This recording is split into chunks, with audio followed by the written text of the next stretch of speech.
सिंधुदुर्ग जिल्ह्यातील माणगाव खोऱ्यातील अंजिवडे गावात 2100 मेगावॅट क्षमतेच्या हायड्रो इलेक्ट्रिक वीज निर्मिती मेगा प्रकल्पाला मंजुरी मिळाल्याची माहिती मिळते।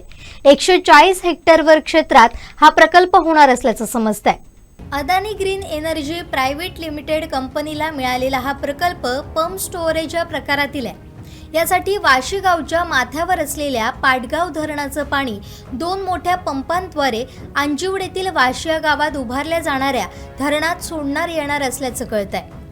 कोकण 7 लाईव्हला सूत्रांकडून मिळालेल्या माहितीनुसार या प्रकल्पासाठी अद्याप जमिनीचं भूसंपादन झालेलं नाही, तसेच वन जमिनीचं हस्तांतरण झालेलं नाही अशी ठोस माहिती मिळते। दरम्यान या सगळ्या प्रकाराबाबत कमालीची गुप्तता पाळल्याचं दिसून येत आहे। संबंधित विभागांकडे याबाबत ठोस अशी माहिती उपलब्ध नाहीये। एवढी गुप्तता कशासाठी असा प्रश्न आता निर्माण होऊ लागलाय। याबाबत कोकणवासियांकडून संतप्त प्रतिक्रिया उमटताय। आमचे दिवसभरातले सर्व अपडेट्स, ताज्या घडामोडी आणि थेट लाईव्ह पाहण्यासाठी सबस्क्राइब करा, लाईक करा कोकणचं नंबर 1 महा चॅनल कोकण 7 लाईव्हचं YouTube चॅनल।